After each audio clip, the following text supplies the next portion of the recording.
My dad grew up in rural farm country and had to walk about half a mile to and from a bus stop each day.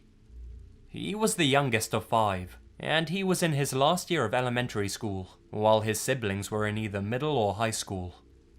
This meant he went to the same bus stop as his siblings, but they were picked up and dropped off by the bus at different times. My grandma was a single mum who worked as a nurse and couldn't pick him up, but my aunts and uncles usually took good care of him. There was rarely trouble in my dad's county, besides small things like teens taking tractors out for joyrides. One day, when he was walking home on a stretch of country road on my family's property, he saw a van whiz by him. My grandma's family often let locals drive through as a sort of shortcut, so my dad wasn't too alarmed. That all changed when he realized that the van had pulled in a ways up the road. My dad looked inside the van as he passed it, and saw a gruff, bug-eyed older man. My dad said the look in his eyes was unsettling, like an excited shark setting sight on its prey. "Mister, what are you doing on our farm?"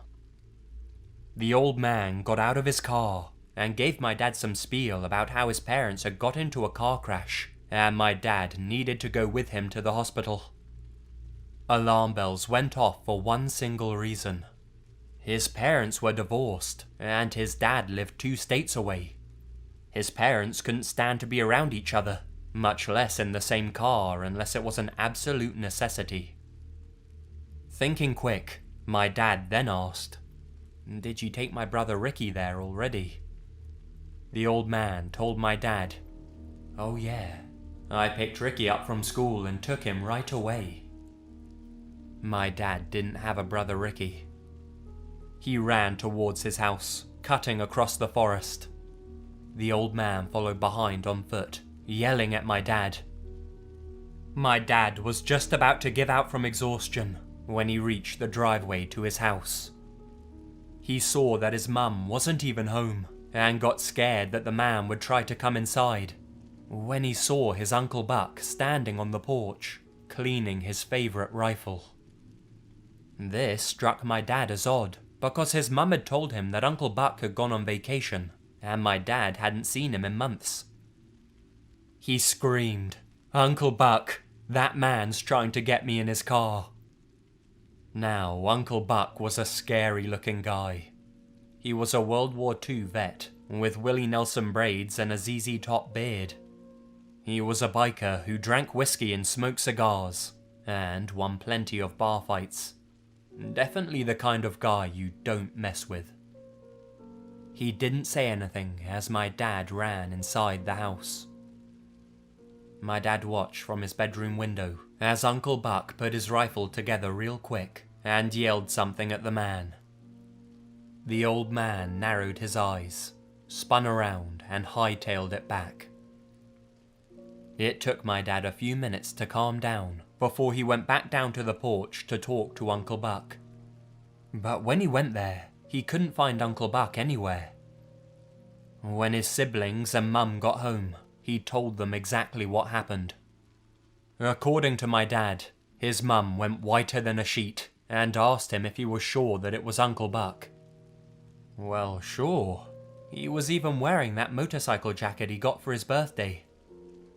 His mum didn't say anything for a few hours.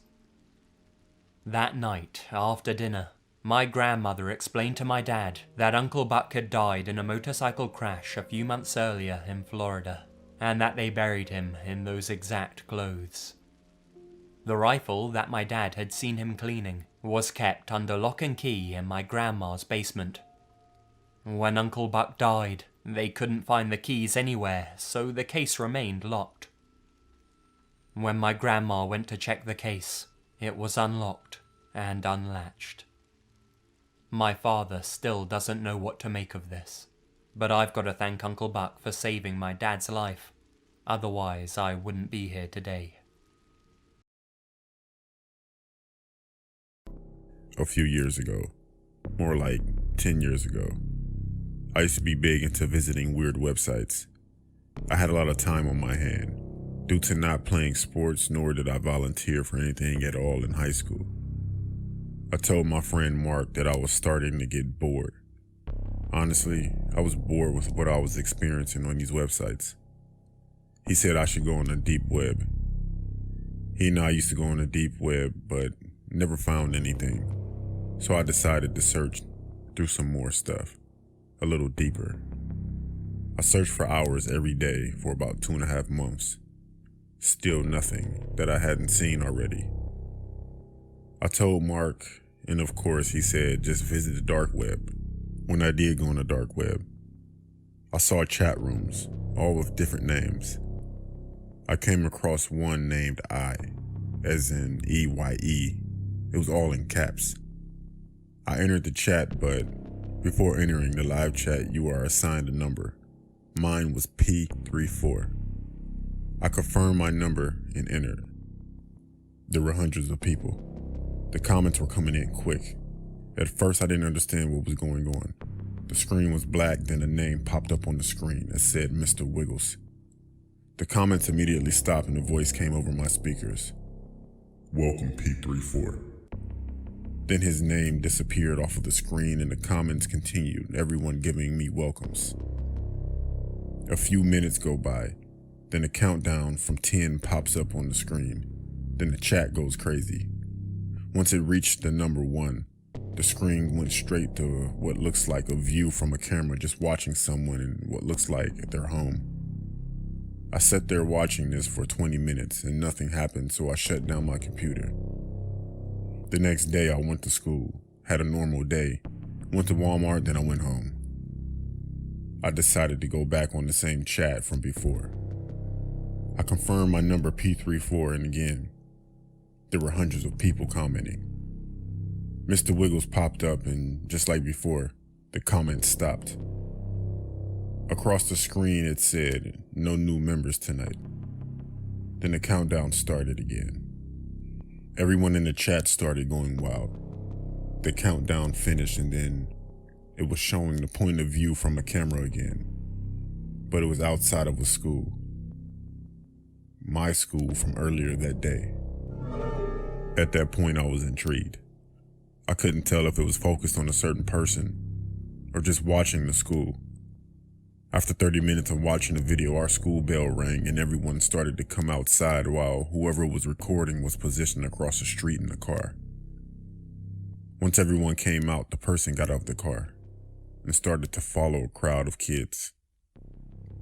Everyone started to split from each other and the person recording started to follow someone. It was my friend Mark. He had to be at least 100 feet behind him. I started to call Mark, but he didn't answer. I kept calling him as I watched the video, but nothing. The person followed him to his house and sat outside of his house for a few minutes. The man behind the camera finally said, No parents are home. And he began to walk to Mark's house, rang the doorbell, and waited as he continued to record. A few seconds go by, and Mark opened the door. He looked confused and the guy said, P34 sent me. And Mark looked afraid, then the camera shut off and everyone in the chat left.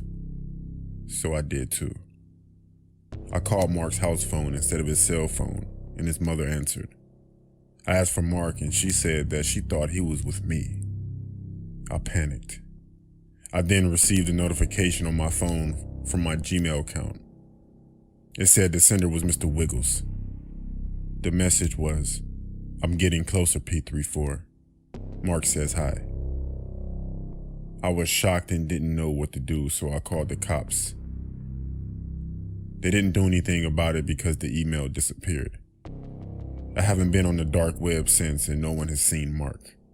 Still to this day, I receive messages with pictures of me in random places, along with the same written message that said, it can happen anytime. I honestly wish I never went on the dark web.